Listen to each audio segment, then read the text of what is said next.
اور پھر مصافحہ کرو یعنی ہاتھ ملاؤ، اور مجھ پر درود پڑھو کہ جب مجھ پر درود پڑھو گے تو دونوں کے ہاتھ چھوٹنے سے پہلے اللہ تعالیٰ دونوں کے صغیرہ گناہوں کو معاف فرما دے گا۔ تو جب کبھی کسی بھائی سے ملاقات کریں تو کیا کہیں؟ السلام علیکم ورحمۃ اللہ وبرکاتہ۔ بولیے، آپ بھی بولیے السلام علیکم ورحمۃ اللہ وبرکاتہ۔ تو ہمیشہ سلام کے الفاظ یہی ہونے چاہیے۔ السلام علیکم یا السلام علیکم اس طرح کے جو الفاظ ہیں اس سے سلام ادا نہیں ہوتا۔ اگر کوئی السلام علیکم کہے تو اس کے معنی تو بدل کر یہ ہوتے ہیں کہ تم پر ہلاکت ہو، یعنی تم مر جاؤ۔ السلام علیکم کا مطلب ہے تم پر ہلاکت ہو، یعنی تمہیں موت آئے۔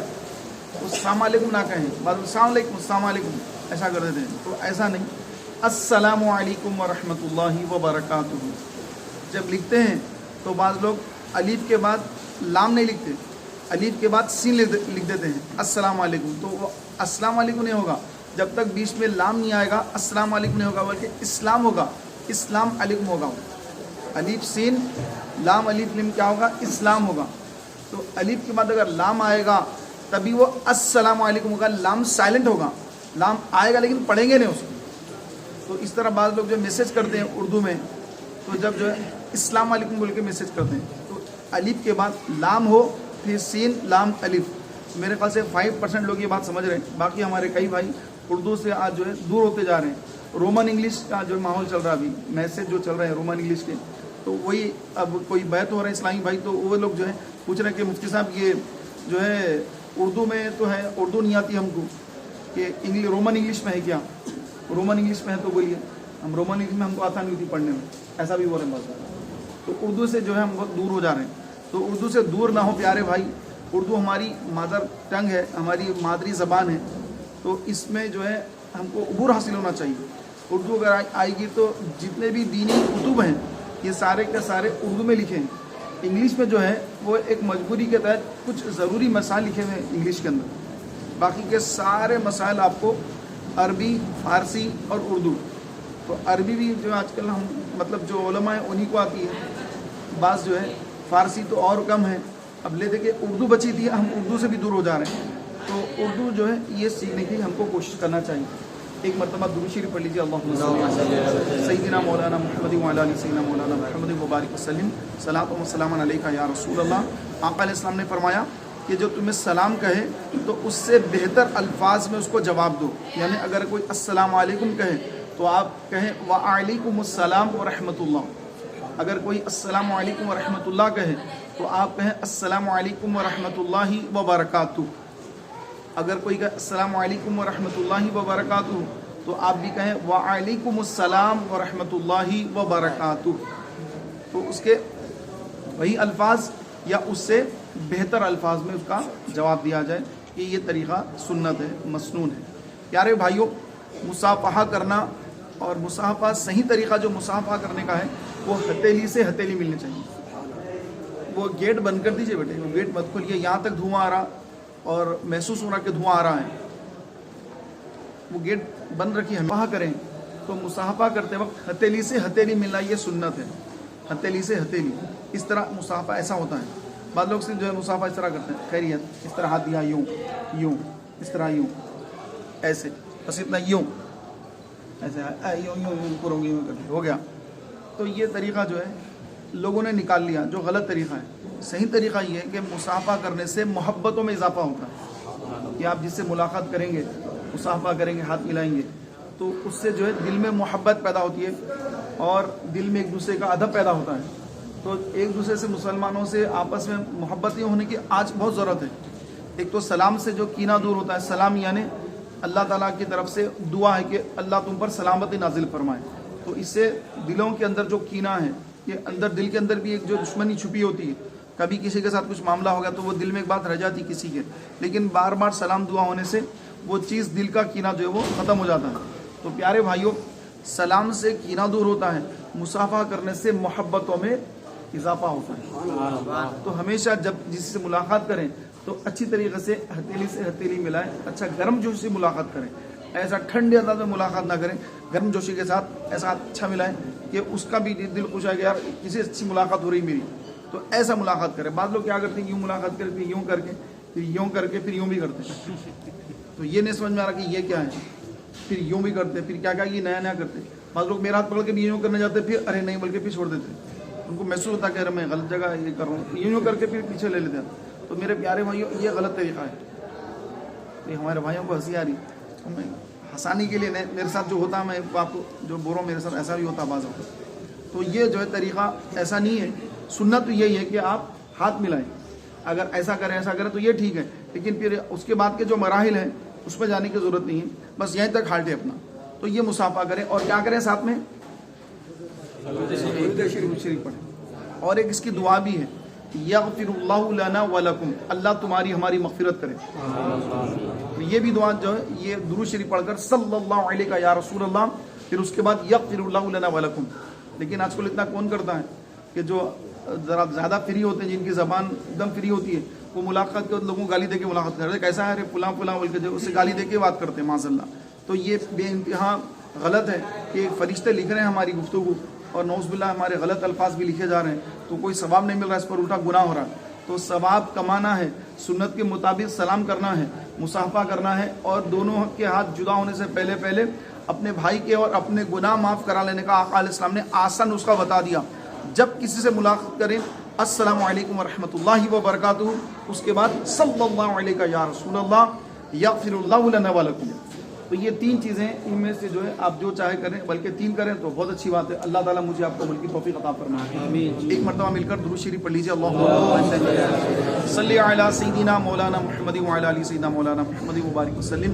صلاۃ و سلام علیکہ یا رسول اللہ. بھائی پیچھے تک آ رہی نا آواز, وہاں تک پیچھے تک سب کو آ رہی ہے آواز, الحمدللہ. پیارے محترم بھائیوں, حضرت مولا علی رضی اللہ تعالیٰ عنہ کا شہادت کا دن 21 رمضان ہے. 21 رمضان کو مولا علی شیر خدا علی المرتضیٰ رضی اللہ تعالیٰ عنہ پر عبد الرحمن ابن ملجم نامی ایک ایسا شخص جو خارجی تھا. خارجی کس کو کہتے ہیں, کہنے والا کہہ رہا ہے لیکن سننے والوں کو سمجھ میں نہیں آ رہا کہ خارجی کیا ہے. خارج یعنی نکلنا, خارجی یعنی نکلا ہوا. تو خارجی کن کو کہتے ہیں, جو دین سے نکل گئے, دین سے نکل گئے, ان کو کیا کہتے ہیں, خارجی. خارجیوں کی پہچان کیا ہے, خارجیوں کی پہچان یہ ہے کہ خارجی لوگ جو ہے وہ بظاہر نماز پڑھیں گے, قرآن پڑھیں گے, ذکر کریں گے, داڑیاں لمبی لمبی رکھیں گے, اور حدیث پر عمل کرنے کے دعوے کریں گے. ہم تو حدیث والے ہیں, حدیث پر عمل کرتے ہیں, اور کسی امام کی تقلید بھی آج کل کے جو خارجی نہیں کرتے ہیں. اور ان کے دلوں میں مولا علی کی دشمنی, امام حسین, امام حسن اور تمام اہل بیت سے دشمنی رکھنے والوں کو خارجی کہا جاتا ہے. بولیے خارجی کس کو کہا جاتا ہے, جو اہل بیت کے دشمن ہیں, مولا علی کا دشمن ہے, امام حسین شہید کربلا اور تمام شہداء کربلا کے جو دشمن ہیں, جو ان کی شان میں توہین کرتے ہیں, شہید کربلا کی شان میں توہین کرتے ہیں, مولا علی کی شان میں توہین کرتے ہیں, امام حسن مجتبی کی شان میں توہین کرتے ہیں, اور تمام اہل بیت کے دشمن, اہل بیت کے دشمن, مولا علی کو شہید کرنے والا یہ خود خارجی تھا, جس کا نام تھا عبد الرحمن. نام دیکھو کیسا ہے, عبد الرحمن. کوئی کیا سمجھے عبد الرحمن سن کر, ارے ماشاءاللہ عبد الرحمن نام ہے, لیکن ہے کیا, وہ خارجی ہے. بس وہ یہ بول رہا کہ بس میں جو ہے قرآن پر عمل کرتا ہوں, قرآن اور بس حدیث, قرآن اور حدیث بول رہا ہے. اور پھر مولا علی کو شہید کرنے والا کہتا ہے کہ میں مسلمان ہوں, اپنے آپ کو مسلمان بولنے والا, پھر دین سے نکل چکا ہے, اس کو خبر بھی نہیں کہ وہ دین سے نکل چکا ہے, اور اس کو دنیا کہتی ہے خارجی. تو یہ لوگ خارجی ہیں. تو یہ لوگ اس دور میں تھے, آج ختم ہو گیا ایسا نہیں ہے, اس دور میں تھے, اس کے بعد چلے آ رہے ہیں, آج بھی موجود ہے, ایسا نہیں کہ ختم ہو گیا, آج بھی خارجی لوگ موجود ہیں. اور یہ خارجی لوگوں کا یہی کام ہوتا ہے کہ یہ مولا علی کی شان میں بیعت بھی کرنا, ان کی گستاخی کرنا, اور اہل بیت کی دشمنی ان کے دلوں میں ہوتی ہے. یہ ایک فرقہ ہو گیا خارجی. ایک فرقہ ہوتا ہے رافضی. یہ رافضی فرقہ یہ ہوتا ہے کہ یہ اپنے آپ کو اہل تشیع کہتے ہیں, شیعہ کہتے ہیں, شیعہ نے علی کہتے ہیں اپنے آپ, لیکن یہ رافضی ہیں. اور رافضی کے معنی, رفض کے معنی ہوتے ہیں گالی دینا.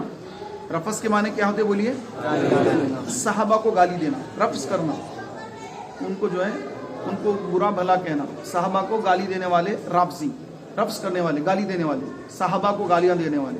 تو آقا علیہ السلام نے فرمایا جب تم دیکھو کہ جب میرے صحابہ کو کوئی گالیاں دے تو تم کہو کہ تمہارے شر پر اللہ کی لعنت ہو. تو یہ صحابہ کو گالیاں دینے والے کون ہیں؟ یہ رافضی شیعہ ہیں. یہ محرم کا جب مہینہ آ جاتا ہے تو محرم کے مہینے میں یہ لوگ کیا کرتے ہیں؟ علامہ بٹھاتے ہیں، علاوے وغیرہ ان کے پاس جو علم بٹھاتے ہیں، اور پھر وہ علاوہ کھیلنا اور ماتم کرنا، مجلسوں کے نام پر جو ہے پورے عورتیں مرد سب جمع ہو جانا، طرح طرح کے ان کے کام ہوتے ہیں. اور ہمارے بھولے بھالے سنی جن کو معلومات نہیں ہوتی وہ بھی علاموں کو جا کے ڈھٹیاں چڑھاتے ہیں، علموں کے پاس ٹھہر کے فوٹوਆਂ لیتے ہیں، فیس بک پہ فوٹوਆਂ ڈال دیتے ہیں. ہم بھی علاوے کو گئے تھے، بی بی کے علاوے گئے تھے، ہم فلاں علاوے کو گئے تھے. بھائی کیوں گئے تھے علاوے کو؟ کہاں جانا لکھا ہے علاوے کو؟ کہاں لکھا ہے علاوے کو جاؤ؟ یہ تو رافضیوں کا طریقہ علاوے بنانا. ہم سنیوں کا کام تو یہ ہے کہ امام حسین کا ذکر کریں، امام حسین کے نام سے خوب ایصال ثواب کریں، ان کے نام سے صدقہ خیرات کریں.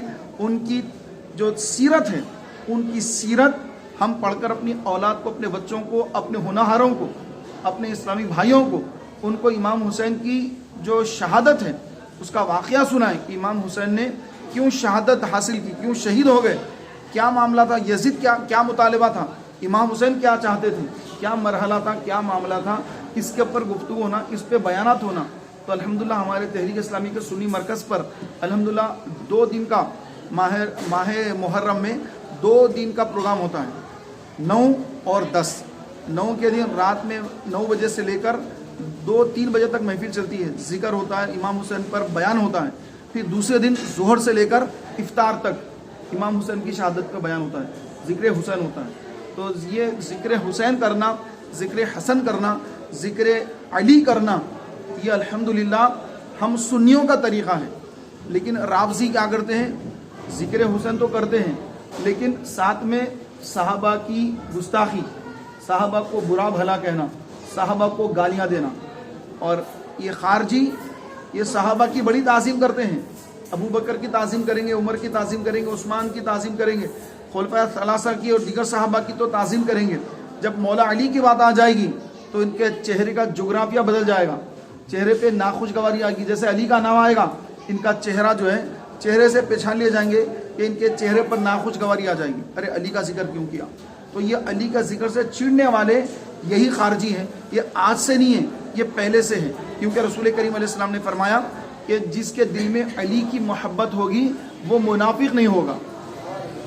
جس کے دل میں علی کی محبت ہوگی وہ منافق نہیں ہوگا.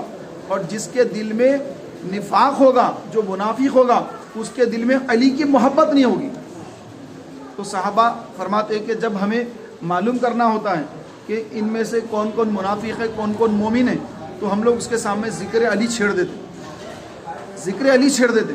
اور ذکر علی چھیڑ کر اس کے چہرے کو دیکھتے کہ علی کا ذکر سننے کے بعد اس کا چہرہ کیا ہو رہا ہے.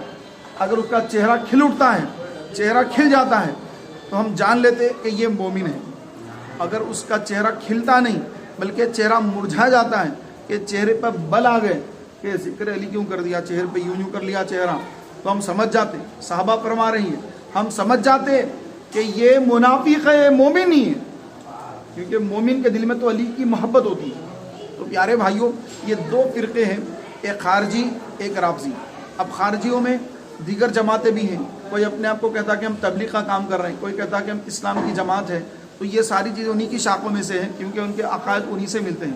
تو یہ تمام خارجی خوارج ہیں اور ناصبی ہیں جو صحابہ اہل بیت اطہار سے دشمنی دلوں میں رکھتے ہیں. ان کو ناصبی کہا جاتا ہے. انہیں کیا کہا جاتا؟ ناصبی اور خارجی یہ وہی لوگ ہیں جو اہل بیت کے دشمن ہیں. اور ایک ہے خارجی اہل بیت کا دشمن، ایک ہے رافضی، یہ صحابہ کے دشمن. ابو بکر کی شان میں گستاخی کرنے والا کون؟ رافضی. شیعہ فاروق اعظم کی شان میں گستاخی کرنے والا کون؟ رافضی.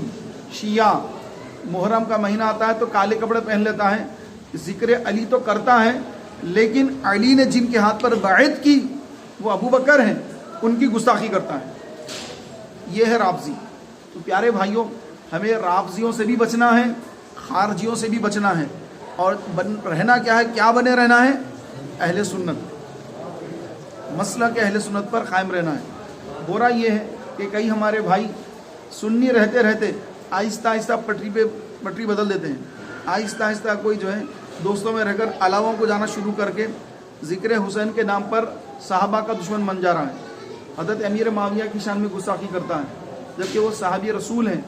تو یہ پیارے بھائیوں صحابہ کرام اور اہل بیت ان دونوں کی محبت ایمان کے لیے ضروری ہے.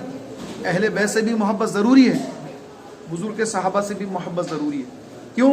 کیونکہ ان کو نسبت رسول پاک سے ہے. اہل بیت حضور کے گھر والے ہیں, تو حضور کے گھر والوں سے تو محبت کرنا ہی ہے. پھر صحابہ سے اس لیے محبت کرنا ہے کیونکہ وہ صحابہ حضور کے صحبت میں رہے, آقا کے ساتھ رہے, آقا کے ساتھ جنگوں میں موجود رہے. اور آقا علیہ السلام نے فرمایا کہ میرے کسی ایک صحابی کا ایک مٹھی جو خیرات کرنا تمہارے احد پہاڑ کے اتنے آٹے کو صدقہ کرنے سے افضل ہے. یعنی ہم بعد میں آنے والے احد پہاڑ کے اتنا اگر ہم آٹا لوگوں میں تقسیم کر دیں. آپ نے احد کا پہاڑ دیکھا ہے؟ تو حج پر گئے, عمرے پہ گئے, انہوں نے دیکھا ہوگا کہ احد کا پہاڑ کتنا بڑا پہاڑ ہے, بہت بڑا پہاڑ ہے. تو احد کے پہاڑ کے اتنا ہم اگر آٹا یا جو اگر صدقہ کر دیں تب بھی اتنا ہمیں ثواب نہیں ملے گا جتنا کوئی صحابی ایک مٹھی جو اگر صدقہ کر دے تو اللہ تعالیٰ ایک مٹھی جو کا ثواب اس صحابی کو ہم سے زیادہ عطا فرمائے گا. کیوں؟ کیونکہ انہوں نے رسول پاک علیہ السلام کی صحبت اختیار کی, آقا کا چہرہ دیکھا, آقا کا چہرہ دیکھ کر آقا پر ایمان لائے اور ایمان پر خاتمہ ہوا. کیونکہ دیکھنے والا تو ابو لہب بھی حضور کو, دیکھنے والا تو ابو جہل بھی حضور کو دیکھا, دیکھنے والے تو بہت ہے, عتبہ شیبہ بھی دیکھے, سرکار کو بہت لوگوں نے دیکھا. لیکن جو ایمان لائے اور ایمان لانے کے بعد ایمان پر قائم رہے, مسلمان مرے, تو وہ صحابی دیکھ لیے لیکن خاتمہ ایمان پر نہیں ہوا, دیکھ لیے لیکن پھر بدک گئے, بھٹک گئے, تو پھر مرتد ہو گئے, تو پھر وہ صحابی نہیں ہو سکتے. تو یہ پیارے محترم بھائیوں ہمارا بنیادی عقیدہ ہے کہ ہم حضور سے محبت کریں, حضور کی آل سے, حضور کے اصحاب سے. اگر ان سے کوئی دشمنی کرے تو ہمارا اس سے کوئی لینا دینا نہیں, ہم اس سے دوستی نہ کریں, اس کی محفلوں میں نہ جائیں, اس سے دور رہیں, ورنہ آپ کا ایمان برباد ہو جائے گا, آپ کا ایمان تباہ ہو جائے گا. تو اس کے لیے الحمدللہ عز و جل اعلیٰ حضرت امام اہل سنت الشاہ امام احمد رضا خان فاضل بریلوی رحمۃ اللہ تعالیٰ علیہ, آپ کا جو طریقہ کار ہے اس طریقہ کار کے مطابق ان کے طریقے پہ, ان کے مسلک پر اگر چلیں گے تو انشاءاللہ الرحمن کبھی گمراہ نہیں ہوں گے انشاءاللہ. ایک بار زور سے کہہ دیجئے انشاءاللہ. انشاءاللہ ہم مرتے دم تک اعلیٰ حضرت کے دامن سے انشاءاللہ وابستہ رہیں گے اور اعلیٰ حضرت کا دامن کبھی چھوڑیں گے نہیں انشاءاللہ. کوئی بھی مسئلہ ہے, ہر مسئلے میں ہم یہ دیکھیں گے کہ امام احمد رضا کیا فتویٰ ہیں. کوئی بول رہے ہیں کہ یہ, کوئی بول رہے ہیں یہ, کوئی بول رہے ہیں یہ. تو ہم یہ پوچھیں کہ حضرت اس کے اندر امام احمد رضا کیا فتویٰ ہیں, اعلیٰ حضرت کا کیا فتویٰ ہیں. مجھے تو امام احمد رضا کے فتوے پہ عمل کرنا ہے تاکہ میرا ایمان مضبوط رہے اور میں بھٹکوں نہیں. تو یہ چیز بہت اہم ترین ہے, کیونکہ آپ ماشاءاللہ اعتکاف میں تشریف لائے ہوئے ہیں. تو اعتکاف میں آنے کے بعد آپ کے اندر امام احمد رضا کی جتنی محبت بڑھے گی اتنا آپ کے دلوں سے خارجیت, ناصبیت, رافضیت کے جتنی جراثیم ہیں یہ سارے کے سارے جراثیم ختم ہونا شروع ہو جائیں گے. کیونکہ جتنا امام احمد رضا کا آپ نام لیتے چلے جائیں گے انشاءاللہ تعالیٰ اتنا ایمان مضبوط اور قوی ہوتا چلا جائے گا. اور جتنا امام احمد رضا سے دور ہوتے جائیں گے تو پیارے بھائیوں ان کے دلوں میں جو ہے آہستہ آہستہ نئے فتنے یہ جنم لینا شروع کر دیتے ہیں کہ جو اعلیٰ سے دور ہو جاتے ہیں. تو اعلیٰ حضرت سے کبھی ہم نے دور نہیں ہونا ہے. یہ ترجمہ قرآن ہے, قرآن کا ترجمہ. تو یہ ترجمہ جو ہے امام احمد رضا کا جو ترجمہ کنز الایمان ہے, اب وہی ترجمہ اپنے گھر میں رکھنا, اور کوئی ترجمہ گھر میں نہیں رکھنا. کئی ترجمے کرنے والے ہیں, وہابی, اہل حدیث, دیوبندی, فلاں فلاں فلاں, بہت سارے فرقے ہیں جو اپنے اپنے عقیدے کے مطابق قرآن کے ترجمے کر لیے. تو وہ ترجمے پڑھ کر لوگ گمراہ ہو جاتے ہیں. تو ہمیں کوئی غلط ترجمے والا قرآن نہیں پڑھنا ہے. ہمیں اگر کوئی ترجمے والا قرآن پڑھنا ہے اس کا نام ہے کنز الایمان. بولیے کیا ہے کنز الایمان. کیا معنی کنز الایمان کے؟ ایمان کا خزانہ. کنز کہتے ہیں خزانے کو, عربی میں کنز کے معنی خزانے کے ہوتے ہیں. کنز الایمان, ایمان کا خزانہ. سبحان اللہ. تو کنز الایمان آپ کے گھر میں ہونا چاہیے. آپ کے شادیوں بیاہ میں کہیں تحفہ میں کچھ دینا ہے تو آپ نے یہ لینا ہے کہ بھائی کنز الایمان دیجیے. کنز الایمان, کنز الایمان, ہر ایک کو کنز الایمان دیا کریں تاکہ گھر گھر کنز الایمان عام ہو جائے. ہمارے بچے, ہماری بچیاں جب قرآن پڑھے, ترجمہ پڑھے تو امام احمد رضا کا ترجمہ پڑھے. آمین. پیارے بھائیوں, حضرت مولا علی رضی اللہ تعالی عنہ یہ وہ صحابی رسول ہیں کہ جو اہل بیت میں بھی ہیں اور خلفاء راشدین میں بھی ہیں، دونوں میں بھی ہیں۔ اللہ نے ان کا مقام بہت بلند فرمایا ہے۔ مولا علی کو اللہ تعالیٰ نے بہت ہی زیادہ درجات کی بلندی عطا فرمائی۔ مولا علی رضی اللہ تعالیٰ عنہ حضور کے چچا زاد بھائی بھی ہیں، حضور کے چچا کے لڑکے ہیں، چچا کے بیٹے، حضور کے چچا زاد بھائی ہیں۔ اور سرکار نے کئی مرتبہ مولا علی سے فرمایا اے علی تم دنیا اور آخرت میں میرے بھائی ہو، لیکن سرکار کی بارگاہ میں حضرت مولا علی نے کبھی بھی حضور کو اپنا بھائی نہیں کہا، کیونکہ بھائی کہنے میں ادب کم ہو جاتا ہے، بھائی کہنے میں ادب کم ہو جاتا ہے۔ جیسے آپ کسی ڈاکٹر کے پاس گئے، آپ بورڈ پہ دیکھیں کیا نام ہے، ڈاکٹر مبشر، مثال دے رہا ہوں، آپ جا کے مبشر بھائی ذرا تکلیف ہے جی، پیٹ میں ذرا درد ہے جی بھائی، مبشر بھائی نہیں بولے گا، آپ ڈاکٹر صاحب بول کے بات کریے بولتے ہے نا، اب مبشر بھائی ذرا طبیعت ٹھیک نہیں ہے جی بھائی، ایسا بول سکتے آپ؟ نہیں بول سکتے۔ کیوں؟ کیونکہ وہ ڈاکٹر صاحب ہیں، ان کے پاس ڈاکٹر کی ڈگری ہے، سند ہے ان کے پاس۔ تو پیارے بھائیوں، مولا علی رضی اللہ تعالیٰ عنہ کا ادب، جبکہ سرکار فرما رہے کہ اے علی تم دنیا اور آخرت میں میرے بھائی ہو، یہ کب فرمایا سرکار علیہ السلام نے؟ کہ جب ہجرت فرما کر مکہ مکرمہ سے مدینہ منورہ تشریف لائے تو مدینے کے انصار صحابہ، انصار کہتے ہیں مدد کرنے والوں، تو مدینے کے انصار مدد کرنے والے صحابہ کو مہاجر صحابہ جو مکے سے ہجرت کر کے آئے، مہاجر صحابہ کو انصاری صحابہ کے بھائی بھائی بنائے سرکار، ایک انصاری صحابی ایک جو ہے مہاجر صحابی، دونوں کو بھائی بھائی بنائے، تو سب کو بنا دیا آپ ان کے بھائی، آپ ان کے بھائی، آپ ان کے بھائی، آپ ان کے بھائی، سب کو بھائی بنا دیا۔ اب مولا علی اکیلے باقی ہوئے بچے میں، مولا علی آئے، بولے یا رسول اللہ آپ نے ہر ایک کو کسی کا بھائی بنایا لیکن مجھے کسی کا بھائی نہیں بنایا یا رسول اللہ۔ تو آقا علیہ السلام نے فرمایا اے علی تو دنیا اور آخرت میں میرا بھائی ہے۔ یہ مقام اور یہ مرتبہ مولا علی کا ہے، لیکن سرکار کی بارگاہ میں مولا علی نے کبھی یہ نہیں کہا کہ اے محمد اے بھائی، نہیں فرمایا، کیا عرض کی؟ یا رسول اللہ، یا رسول اللہ، یا حبیب اللہ، یا نبی اللہ، اے اللہ کے رسول، اے اللہ کے حبیب، اے اللہ کے نبی، اے اللہ کے محبوب۔ یہ ادب ہے، یہ احترام ہے۔ لیکن وہابیہ کیا کرتے ہیں کہ حضور ہمارے بھائی کی طرح تھے، ان کی کتابوں میں انہوں نے لکھا ہے مولا علی کو سرکار نے فرمایا بھائی، تو لیکن مولا علی نے کبھی نہیں کہا بھائی، ہمیشہ یا رسول اللہ کہا۔ لیکن یہ بدبخت لوگ ایسے ہیں بعض کہ حضور کی شان میں بیعت بھی کر کے مرتبے کو گھٹانا چاہتے ہیں، مرتبے کو حضور کے گھٹانے کی ناپاک کوشش چاہتے ہیں، جبکہ اللہ نے محبوب کے ذکر کو بلند کر دیا۔ وَرَفَعْنَا لَكَ ذِكْرَكَ، اے حبیب ہم نے آپ کی خاطر آپ کا ذکر بلند کر دیا ہے۔ تو یہ ذکر تو بلند ہو گیا حضور کا، بلند ہے، بلند ہوتا ہی رہے گا، کبھی کم نہیں ہوگا۔ لیکن اگر اس کو کم کرنے کی کوئی ناپاک کوشش کرے گا تو وہ مٹ جائے گا، اس کا ذکر ختم ہو جائے گا، اس کی نسلیں ختم ہو جائیں گی، تو ذکر رسول کبھی ختم نہیں ہوگا۔ تو پیارے بھائیوں، اللہ کے رسول صلی اللہ تعالیٰ علیہ وآلہ وسلم نے مولا علی کو اپنا بھائی فرمایا، کیونکہ آپ حضور کے چچا زاد بھائی بھی ہیں، چچا زاد بھائی ہیں۔ اور سرکار نے اپنی شہزادی کونین سیدہ فاطمہ زہرا رضی اللہ تعالیٰ عنہ سلام اللہ علیہا کا نکاح بھی مولا علی کے ساتھ فرمایا۔ تو حضور کے وہ داماد بھی ہیں، چچا زاد بھائی بھی ہیں۔ حضرت عثمان یہ حضور علیہ السلام کے داماد، یہ حضور کے داماد بھی ہے اور دور سے خاندانی رشتہ داری بھی ہے۔ اور داماد کیسے کہ حضور علیہ السلام نے اپنی ایک شہزادی کا نکاح فرمایا حضرت عثمان کے ساتھ، تو ان کا وصال ہو گیا، تو حضور علیہ السلام نے اپنی دوسری شہزادی کا نکاح پھر حضرت عثمان سے کر دیا۔ تو حضرت عثمان کا لقب کیا ہو گیا؟ ذو النورین۔ بولیے ذو النورین، کیا معنی ہیں؟ دو نور والے۔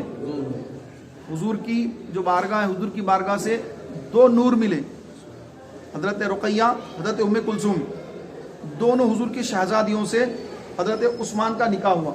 پھر سرکار نے یہاں اکتفا نہیں فرمایا، پھر ارشاد فرمایا کہ اگر میری 100 بیٹیاں ہوتی، اگر میری 100 بیٹیاں ہوتی اور ایک کے بعد اگر ایک وصال فرما جاتی تو میں ایک کے بعد ایک ان کو عثمان کے نکاح میں دیتا جاتا۔ یہ مقام حضرت عثمان ابن عفان تھا، اور رافضی ان کو گالیاں دیتے معاذ اللہ۔ سرکار فرمانے کی اگر 100 بیٹیاں ہوتی تو میں عثمان کے نکاح میں دیتا جاتا، کہ عثمان وہ ہے کہ جس سے فرشتے بھی حیا کرتے ہیں، فرشتے بھی عثمان سے حیا کرتے، اتنے زیادہ حیا والے، اتنے زیادہ شرم والے حضرت عثمان ابن عفان۔ اور بہت بڑے تاجر حضرت فاروق اعظم، جن کے بارے میں سرکار نے ارشاد فرمایا کہ اگر میرے بعد کوئی نبی ہوتا عمر ہوتا، میرے بعد کوئی نبی ہوتا عمر ہوتا، لیکن اللہ نے مجھ پر نبوت کو ختم فرما دیا، میرے بعد کوئی نبی نہیں، لا نبی بعدی، میرے بعد کوئی نبی نہیں۔ حضرت ابو بکر کے بارے میں سرکار نے کیا فرمایا کہ ابو بکر تو وہ ہیں کہ جس نے مجھ پر کوئی اسلام پر کوئی احسان کیا، مجھ پر میری خدمت کی، تو میں نے اس کو ہر ایک کو اس کا بدلہ دے دیا، لیکن ابو بکر وہ ہیں کہ ان کا بدلہ میں نہیں دیا، ان کا بدلہ قیامت کے دن اللہ عطا فرمائے گا۔ ایسی شان ابو بکر صدیق رضی اللہ عنہ کی۔ اور یہ رافضی ابو بکر صدیق کو گالی دیتے ہیں، یاد رکھیے ابو بکر صدیق رضی اللہ عنہ کی اگر کوئی صحابیت کا انکار کرتا ہے، صحابیت کا انکار کرتا ہے، وہ کافر ہو جاتا ہے۔ بولی کیا ہو جاتا ہے؟ کافر۔ صحابی رسول حضرت ابو بکر صدیق، حضرت عمر، یہ وہ صحابہ ہیں کہ ان کی صحابیت کا انکار کرنا یا ان کو گالی دینے والا اسلام سے خارج ہو جاتا ہے، کافر ہو جاتا ہے، ان کی گستاخی کرنے والا۔ اور حضرت عثمان، حضرت علی کی شان میں توہین کرے تو وہ گمراہ ہو جاتا ہے، اس کو راستہ نہیں ملتا، اور ہر گمراہ کا ٹھکانہ جہنم ہوتا ہے۔ تو پیارے بھائیوں، الحمدللہ ہم اہل سنت، سنی مسلمان، تو ہم کو ابو بکر، عمر، عثمان، علی اور تمام صحابہ، تمام اہل بیت سے محبت ہے۔ تو پہلے تو بیانات میں یہ بولنے کی ضرورت نہیں پڑتی تھی، پہلے تو جو ہے دوسرے موضوعات پر گفتگو ہوتی تھی، لیکن اب اس پر اس لیے گفتگو کرنا ضروری ہو جا رہا کہ لوگ جو ہے اب اہل بیت کے ساتھ صحابہ کو بھی گالیاں دے رہے ہیں، تو کوئی صحابہ کو گالی دے رہے ہیں تو کوئی اہل بیت کو گالی دے رہے ہیں۔ تو یہ اب یہ بنیادی چیزیں بتانا بھی ضروری ہو جا رہا ہے، کیونکہ ہماری نسل نو، یعنی ہماری جو نو عمر ہمارے لڑکے مسلمان بھائی ہیں، نوجوان ہیں، ان کو کچھ بھی پتہ نہیں ہے، تو خدا نخواستہ غلط ہاتھوں میں پھنس گئے، غلط جگہ پر جا کے آنا جانا شروع ہو گیا، غلط مجلسوں میں، غلط محفلوں میں چلے گئے، گستاخ اہل بیت کے ہاتھ چڑھ گئے یا گستاخ صحابہ کے ہاتھ چڑھ گئے، اور پھر اپنا عقیدہ وہی بنا لیا، تو پھر ان کی ساری زندگیاں برباد ہو جائیں گی، آخرت تباہ ہو جائے گی۔ پیارے بھائیوں، حضرت علی رضی اللہ تعالی عنہ، آپ سے خارجیوں نے جنگیں بھی لڑی اور جنگوں میں ہارے بھی۔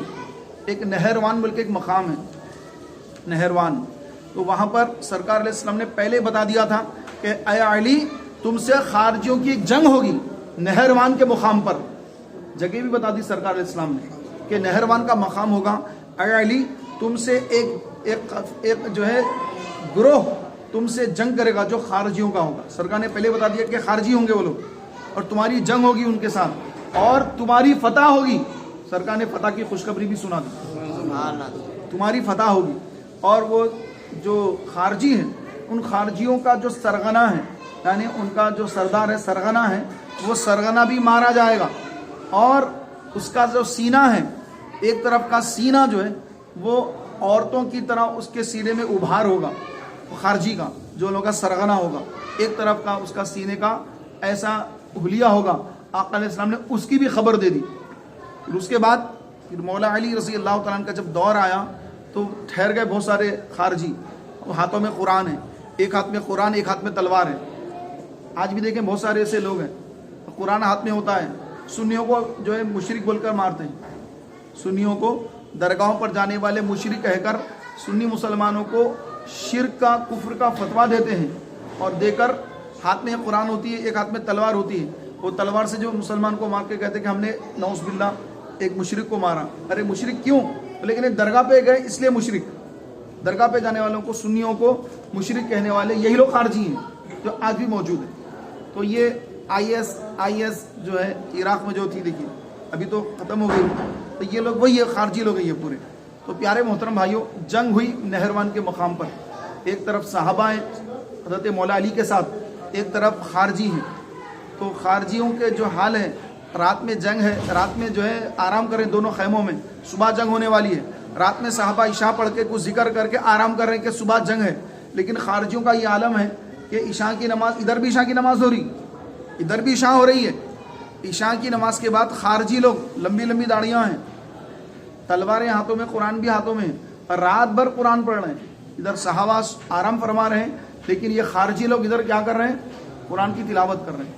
تو آج بھی ان کا یہی حال ہے، آج بھی اگر آپ ان کو دیکھیں گے تو ان کے پاس جو ہے اذان عصر بھی جلدی ہو جاتی ہے، اور یہ جو مغرب کے وقت پہ ہم جو افطار کرتے ہیں، یہ 10 منٹ پہلے سائرن بجا دیتے ہیں مسلمانوں کے روزے برباد کرنے کے لیے۔ پھر جو ہے دیکھیں گے تو قرآن حدیث، آج بھی قرآن حدیث کہنے والے۔ مولا علی کے دور میں بھی یہی تھا ان کا، صحابہ ادھر آرام کر رہے ہیں لیکن یہ عبادت کر رہے ہیں, لیکن دین سے نکل چکے, دین سے خارجی ہیں, دین سے نکل گئے, لیکن بظاہر دیکھنے میں کیا ہیں, لمبی لمبی داڑیاں ہیں, ہاتھوں میں قرآن ہے. پھر مولا علی کو نعوذ باللہ کہہ رہے ہیں کہ مولا علی غلط ہے, مولا علی رضی اللہ عنہ کے تعلق سے کہہ رہے ہیں کہ مولا علی نعوذ باللہ معاذ اللہ مجھے بولنے بھی گھبراہٹ ہو رہی ہے. انہوں نے مولا علی کو نعوذ باللہ کہا کہ مولا علی جو گمراہ ہو گئے, معاذ اللہ, مولا علی کو کلمہ پڑھنا ہوگا کہا, معاذ اللہ استغفر اللہ, کہ حضرت علی پر نعوذ باللہ انہوں نے فتوے لگا دیے.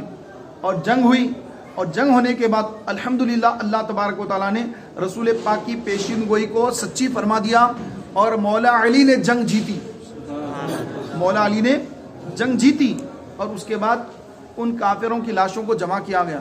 اب مولا علی نے فرمایا کہ ان کا سرغنہ کہاں ہے, اس کی لاش ڈھونڈ کر لے کے آؤ, کہ جب تک اس کی لاش میں نہ دیکھوں جب تک مجھے یقین, جیت کا یقین نہیں ہوگا.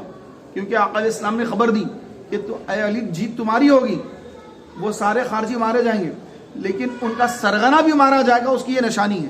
تو پیارے بھائیوں, مولا علی نے فرمایا ان کا سرغنہ کہاں, اس کو ڈھونڈ کے لے گا, اس کی لاش ڈھونڈ کر لاؤ. تو پھر صحابہ جا کے لاش ڈھونڈ کر لائے تو دیکھا کہ واقعی اس کی ایک طرف کا جو سینہ تھا وہ ویسے ہی تھا جیسے سرکار علیہ السلام نے اس کی نشانی بیان فرمائی تھی.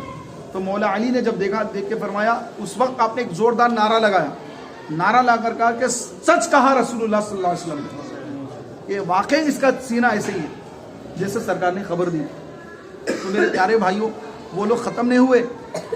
جب مولا علی سے جنگ ہونے کے بعد وہ لوگ ختم نہیں ہوئے, جنگ ہار گئے, بھاگ گئے, لیکن ان کی نسل چل رہی ہے. نسل چلتے چلتے چلتے آج ان کا نام کیا ہے, اہل حدیث ہے. بولیے کیا نام ہے, اہل حدیث. یہ اہل حدیث کون ہے, خارجی. بولیے کون ہے یہ, خارجی. یہ وہی لوگ ہیں, ان کے باپ دادا وہی ناپاک لوگ ہیں, بدترین لوگ ہیں جنہوں نے مولا علی کو شہید کیا. اور یہ یزید سے بڑے خوش ہوتے ہیں یہ لوگ, کیونکہ امام حسین کو شہید کروانے والا یزید ہے. تو یزید سے ان کو بڑی محبت ہے.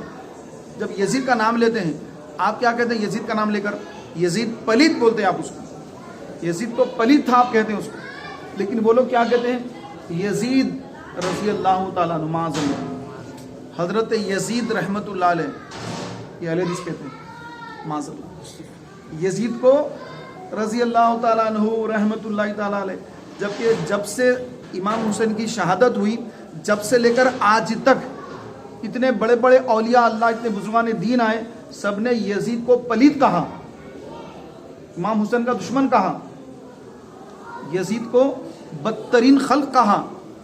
لیکن یہ خارجی لوگ ہیں کہ امام حسین کی دشمنی میں یزید کو رضی اللہ تعالی عنہ اور رحمت اللہ علیہ کے لقب سے اس کو پکارتے ہیں. اور نام, روڈوں کے نام, یزید, طریق یزید, طریق یعنی رستہ, یزید روڈ, انہوں نے ریاض میں, ان کا ہیڈ کوارٹر ریاض ہے, نجد, تو وہاں پر جو ہے انہوں نے یزید کے نام پر سڑکیں بھی بنا دی. پیارے بھائی, تو اتنی زیادہ ان کو یزید سے محبت ہے. کیوں, اہل بیت کی دشمنی میں, اہل بیت اطہار کی دشمنی میں. تو اہل بیت اطہار کی دشمنی میں انسان تباہ اور برباد ہو جاتا ہے, صحابہ کی دشمنی میں بھی انسان تباہ اور برباد ہو جاتا ہے. تو دونوں کی محبت دل میں ہو, اور اس کے بعد ہم کوئی عمل کریں گے, نماز پڑھیں گے, روزے رکھیں گے, تو پھر یہ نمازیں, یہ روزے, یہ اعتکاف, یہ سب قبول ہوگا. لیکن اگر کسی صحابی کے تعلق سے, اور بہت سارے ایسے لوگ ہیں کہ حضرت امیر معاویہ رضی اللہ تعالیٰ عنہ کو برا بھلا کہتے ہیں, امیر معاویہ کو گالیاں دیتے ہیں, امیر معاویہ رضی اللہ عنہ کو برا بھلا کہتے ہیں. تو حضرت سیدنا امیر معاویہ رضی اللہ تعالیٰ عنہ کی شان میں بیعت بھی کرنے والا بھی گمراہ ہے, گمراہ ہو چکا ہے, کیونکہ وہ صحابی رسول ہیں. ان کے آپس کے معاملات ہیں, آپس میں ان کی بھی جنگیں ہوئی, لیکن دونوں کی رائے اپنی اپنی جگہ پر, کہ وہ بھی ایک رائے تھی, ان کی بھی ایک رائے تھی, دونوں کی رائے تھی. لیکن پیارے بھائیوں, حق پر مولا علی تھے, خطا پر امیر معاویہ تھے, لیکن ان کی نیت صاف تھی, اسی لیے ان کو صحابی رسول, اور ان کو جو ہے کاتب وحی کہا جاتا ہے. کہ جب قرآن نازل ہوتا تو کتاب جو لکھنے والے, کتابت کرنے والے بہت ہیں, ان میں ایک حضرت امیر معاویہ رضی اللہ تعالی عنہ بھی ہیں. جو آپ کے میرے ہاتھ میں قرآن ہے, جب یہ نازل ہو رہا تھا تو حضور پر جب نازل ہو رہا تھا تو اس کو لکھنے والے حضرت امیر معاویہ ہیں. اگر تم امیر معاویہ کو گالیاں دیتے ہو تو پھر قرآن کیوں پڑھتے ہو؟ اس میں انہوں نے بھی تو لکھا ہے نا, اس کے اندر قرآن انہوں نے بھی لکھے ہیں, وہ کاتب وحی ہیں. اور ان کے والد ابو سفیان وہ بھی صحابی رسول, ان کی ماں حضرت ہندا وہ بھی صحابیہ رسول، ان کے بھائی وہ بھی صحابی رسول، اور ان کی بہن ام حبیبہ حضور کی زوجہ، حضور کی اہلیہ، ہماری ماں۔ کون ہے امیر معاویہ؟ جن کی بہن حضور کی زوجہ، سارے امت کی ماں، ان کے والد صحابی، ان کی والدہ صحابیہ، ان کے بھائی صحابی، وہ خود صحابی، لیکن بیٹا کون؟ یزید۔ اب دیکھیے آپ، بیٹا یزید، والد والدہ صحابی صحابیہ، بہن ام المومنین، بھائی صحابی، خود صحابی، لیکن بیٹا یزید۔ بیٹا کون؟ یزید۔ تو پیارے بھائیوں، یزید کے گناہوں کی سزا امیر معاویہ کو نہیں دی جا سکتی۔ یزید نے جو کیا، یزید پہ جو ہے اللہ کا عذاب ہے، لیکن اس کے بدلے میں آپ کہیں گے نہیں یزید ایسا کرا تو امیر معاویہ کو بھی برا کہو، ان کے والد کو بھی برا کہو، ان کی والدہ کو بھی برا کہو، پھر ام المومنین حضور کی اہلیہ ہیں، جنت میں حضور کے ساتھ رہیں گی، وہ بھی حضرت ام حبیبہ حضور کی زوجہ، کیا ان کو بھی برا کو بولیں گے؟ امیر معاویہ کی وہ بہن ہے، یزید کی پھوپھی ہے، یزید کی پھوپھی ہے۔ تو یزید تو بدترین تھا، لیکن اس کے یزید کے دشمنی میں ہم امیر معاویہ کو گالی نہیں دے سکتے، دیگر صحابہ کو گالیاں نہیں دی جا سکتی۔ یزید نے جو کیا، اس نے جو غلط کیا، اس کی سزا اللہ اس کو ضرور دے گا، اور اس پر قیامت تک عذاب ہوتا رہے گا۔ جو اس کی تائید کرے گا اس کا حشر بھی انشاءاللہ اسی کے ساتھ ہوگا۔ جو یزید کا چاہنے والا ہے، جیسے خارجی ہے تو وہ خارجی یزید کے چاہنے والے ہیں، تو انشاءاللہ ان کا حشر یزید کے ساتھ ہی ہوگا، اور ہم امام حسین کے چاہنے والے، ہمارا حشر انشاءاللہ امام حسین کے ساتھ ہی ہوگا۔ تو پیارے بھائیوں، یہاں پر بڑا نازک مسئلہ ہے۔ یزید پلید ہے، لیکن اس کے والد صحابی رسول کاتب وحی ہے، تو اس کی دشمنی میں اس کے والد کو، صحابی رسول کو برا بھلا نہیں کہا جا سکتا۔ کہیں گے تو آپ کا نقصان ہے، ان کا کوئی نقصان نہیں ہے، وہ تو جنت میں جانے والے 100% وہ جنتی ہے۔ ان کے جنت میں جانے کا اللہ نے اعلان کر دیا، ہر صحابی ضرور داخل جنت ہونے والے ہیں، ہر صحابی جنت میں جانے والے ہیں۔ اگر ان کی شان میں اگر کوئی توہین کرے تو ان کا کوئی نقصان نہیں ہوگا۔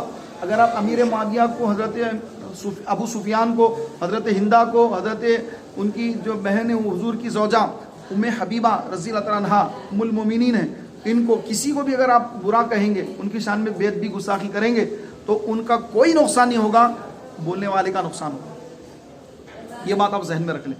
اور بولنے والا اگر کوئی آپ کا ساتھی ہے، اس سے دوستی ختم کر دیں آپ کہ خدا حافظ بھائی، آپ کی میری دوستی نہیں ہو سکتی، کیونکہ میں تو صحابہ کا غلام، اہل بیت کا غلام، میں تمام صحابہ کا غلام ہوں۔ اگر آپ میرے آقا کو گالی دیں گے تو میں آپ کے ساتھ نہیں رہ سکتا، آپ کی میری دوستی یہاں پر ختم۔ کیوں؟ کیونکہ آپ حضور کے صحابی کو گالی دے رہے ہیں، جو مجھے برداشت نہیں ہو سکتی۔ تو اس طرح سے جو ہے ہم اہل سنت و جماعت پر مضبوطی سے قائم رہیں، سنیت پہ قائم رہیں۔ جو گستاخ رسول ہیں، گستاخ صحابہ، گستاخ اولیاء، غوث اعظم کا، غریب نواز کا، جو بھی گستاخ ہیں، ان سے بھی دوری اختیار کریں تاکہ ہمارا ایمان مضبوط رہے۔ اللہ تعالیٰ کی بارگاہ میں دعا، اللہ تعالیٰ ہم سب کو کہنے اور سننے سے زیادہ عمل کی توفیق عطا فرمائے انشاءاللہ تبارک و تعالیٰ۔ اب مختصر ہم ذکر کریں گے، اور ذکر کے بعد انشاءاللہ تعالیٰ دعا ہوگی۔